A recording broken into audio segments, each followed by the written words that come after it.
من يهده الله فلا مضل له ومن يضلله فلا هادي له ونشهد أن لا إله إلا الله وحده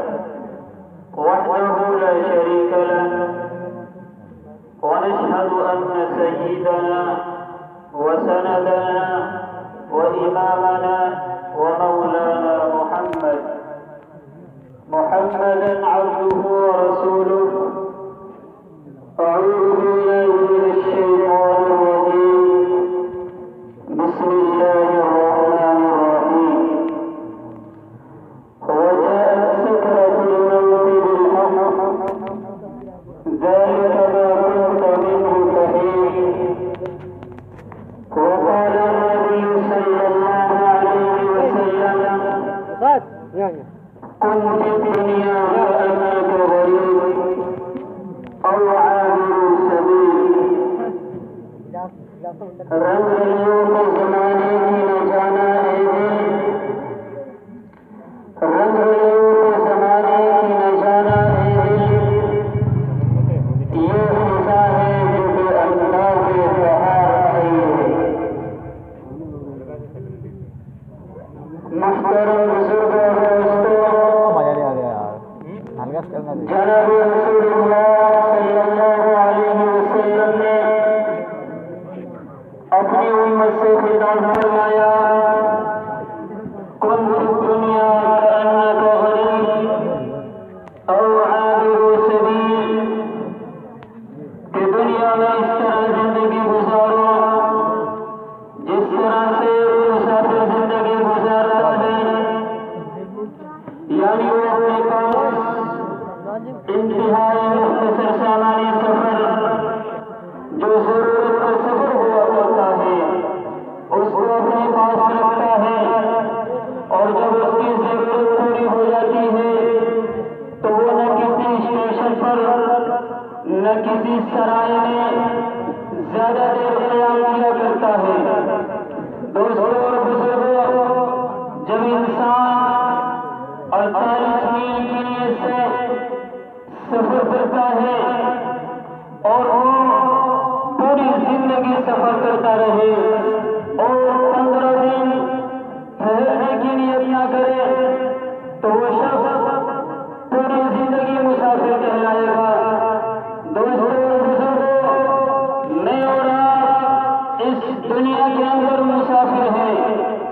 قرآن کریم کی آیت ہم کو بتلاتی ہے، وَقُلْنَا يَا آدَمُ اسْكُنْ أَنْتَ وَزَوْجُكَ الْجَنَّةَ وَكُلَا مِنْهَا رَغَدًا حَيْثُ شِئْتُمَا وَلَا تَقْرَبَا هَٰذِهِ الشَّجَرَةَ فَتَكُونَا مِنَ الظَّالِمِينَ. اللہ رب العزت نے حضرت آدم علیہ السلام کو پیدا کیا اور پیدا کرنے کے بعد کہا، اے آدم، تیرا اور تیری بیوی کا ٹھکانہ جنت ہے، لیکن یاد رکھنا اس شجر ممنوع کے پاس نہ جانا. لیکن ہوا یہ کہ حضرت آدم علیہ السلام نے شجر ممنوع کا پھل کھایا اور پھل کھانے کی وجہ سے اس دنیا میں آنا پڑا.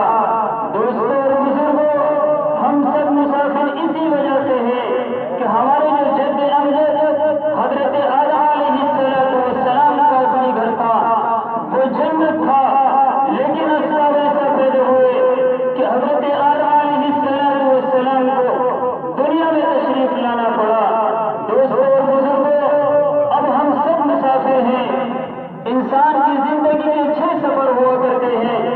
علامہ جوزی رحمۃ اللہ علیہ نے اس انسان کی 6 سفر کی جو زندگی ہے اس کو قرآن کریم کی پہلی آیت سے یوں بتلایا، وَإِذْ أَخَذَ رَبُّكَ مِنْ بَنِي آدَمَ مِنْ ظُهُورِهِمْ ذُرِّيَّتَهُمْ وَأَشْهَدَهُمْ عَلَىٰ أَنفُسِهِمْ أَلَسْتُ بِرَبِّكُمْ قَالُوا بَلَىٰ شَهِدْنَا أَن تَقُولُوا يَوْمَ الْقِيَامَةِ إِنَّا كُنَّا عَنْ هَٰذَا غَافِلِينَ. کہ یاد کرو اس وقت کو جب حضرت آدم علیہ السلام کی پشت سے اللہ رب العزت نے روحوں کو نکالا، پھر ان کی پشت سے روحوں کو نکالا اور اہل لیا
کام دیے۔ دوستوں اور بزرگوں، اللہ رب العزت نے پانی کے دو قطروں کو بڑی قیمتی چیز بنایا ہے۔ ایک وہ قطرہ جو آسمان سے برسا اور کسی صدف کے اندر بند ہو گیا، لوگ اس کو موتی کے نام سے جانتے ہیں اور اس کی قیمت لگایا کرتے ہیں۔ دوسرا وہ قطرہ جو ماں کی رحم میں ٹھہر جایا کرتا ہے، اللہ رب العزت نے اس کو انسان کی شکل میں بنایا۔ دوستوں اور بزرگوں، تو پہلا سفر ہمارا جو ہے وہ عالم ارواح کا ہے، اور دوسرا سفر والدہ کے رحم کے اندر۔ اس کی جو مدت ہوا کرتی ہے وہ کم سے کم 9 مہینے ہوا کرتی ہے، لیکن جب انسان والدہ کے رحم سے دنیا کے اندر تشریف لاتا ہے تو اب تیسرا سفر شروع ہو جاتا ہے۔ جو پہلے کے 2 سفر تھے یہ غیر اختیاری تھے، اس میں انسان شریعت کا مکلف نہیں ہوا کرتا، لیکن جب اس دنیا کے اندر تشریف لے آتا ہے تو اب اس پر شریعت مکلف ہو جاتی ہے۔ یعنی انسان اب اگر زندگی گزارے گا تو آقا انعامدار تاجدار مدینہ جناب محمد رسول اللہ صلی اللہ علیہ وسلم جو تعلیمات لے کر آئے ہیں اس کے مطابق زندگی گزارے گا۔ اللہ نے جو احکام اپنے نبی کو دیے تھے، جو انسان پر مرتب کیے ہیں، ان کے مطابق زندگی گزارے گا۔ یعنی انسان کو مجبور محض نہیں بنایا، بلکہ اس کو ارادے کا اختیار دیا کہ اب اگر زندگی گزارنی ہے تو آقا کی تعلیم کے مطابق زندگی گزارنی ہے، اب اگر زندگی گزارنی ہے تو نبی کی شریعت کے مطابق زندگی گزارنی ہے، اب اگر زندگی گزارنی ہے تو اس طریقے سے زندگی گزارنی ہے جس طرح سے حضرت ابوبکر نے زندگی گزاری، اب اگر زندگی گزارنی ہے تو اس طرح سے زندگی گزارنی ہے جس طرح سے حضرت عمر نے گزاری، حضرت بلال نے گزاری، حضرت عثمان نے گزاری۔ دوستوں اور بزرگوں، اگر یہ تیسرا سفر جو ہمارے اس دنیا کے اندر ہوا کرتا ہے، اگر اس کے اندر شریعت پر رہ کر زندگی گزاری اور اس سفر کے اندر اگر محنت کی تو آنے والے جو 3 سفر ہونے والے ہیں انسان کامیاب ہو جائے گا۔ یہ تیسرا سفر پہلے 2 سفروں کا خلاصہ اور آنے والے جو 3 سفر ہیں ان کا لباب ہے۔ اس سفر کے اوپر آنے والے 3 سفر منحصر ہوں گے۔ اگر انسان نیک اعمال کرے گا تو اللہ رب العزت اس کو جنت عطا کرے گا، اور اگر اس نے زندگی گزاری نبی پاک علیہ الصلوۃ والسلام کی تعلیم کو چھوڑ کر تو قرآن کریم کہتا ہے کہ اس نے اپنے اوپر اپنا نقصان کیا۔ وَمَن يَعْمَلْ مِنَ الصَّالِحَاتِ مِن ذَكَرٍ أَوْ أُنثَىٰ وَهُوَ مُؤْمِنٌ فَأُولَٰئِكَ يَدْخُلُونَ الْجَنَّةَ وَلَا يُظْلَمُونَ نَقِيرًا۔ کہ اگر مرد ہو یا عورت اگر وہ نیک اعمال کرتے ہیں تو اللہ رب العزت کی طرف سے اس کو زندگی جو ملے گی وہ جنت والی زندگی ملے گی۔ دوستوں اور بزرگوں، اب جو چوتھا سفر شروع ہوتا ہے وہ دنیا کے بعد قبر کا سفر شروع ہوتا ہے۔ یہ سب سے زیادہ خطرناک سفر ہے، سب سے زیادہ کٹھن منزل ہے۔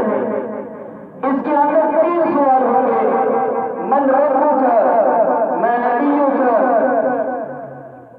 اور یہ جو سوال ہوں گے یہ ہر بندے سے ہوں گے۔ آتا ہے حدیث کے اندر حضرت عثمان رضی اللہ تعالیٰ عنہ کے بارے میں کہ جب حضرت عثمان رضی اللہ تعالیٰ عنہ کسی قبر کے پاس کھڑے ہوا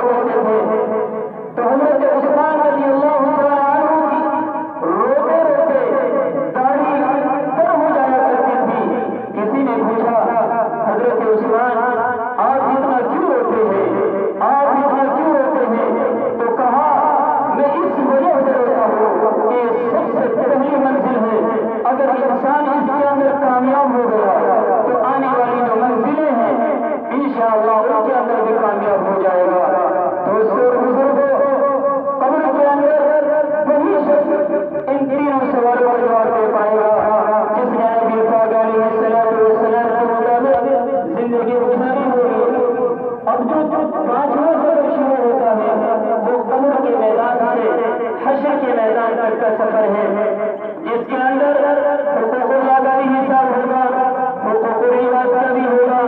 حقوق اللہ سے مراد اللہ تعالیٰ نے جو بندے پر نماز فرض کی تھی، جو روزہ فرض کیا تھا، جو زکوٰۃ فرض کی تھی، اس نے اگر ان کی پابندی کی ہوگی، نمازیں پڑھی ہوگی، روزہ رکھے ہوئے، زکوٰۃ کی ہوگی، تو ان کا بھی حساب ہوگا۔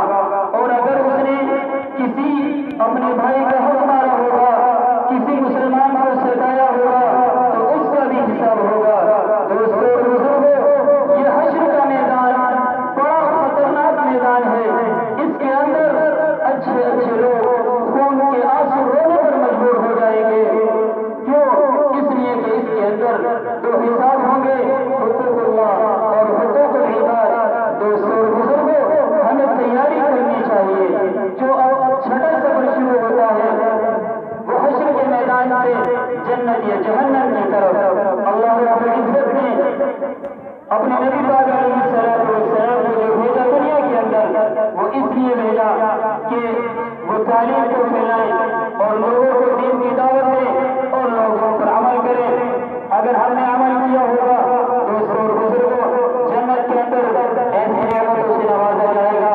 حدیث کے اندر آتا ہے ما لا عین رأت ولا اذن سمعت ولا علی بشر خطر، کہ ایسی نعمتیں ہوں گی جن کو نہ کسی آنکھوں نے دیکھا ہوگا، اور ایسی نعمتیں ہوں گی جن کے بارے میں نہ کسی کان نے سنا ہوگا،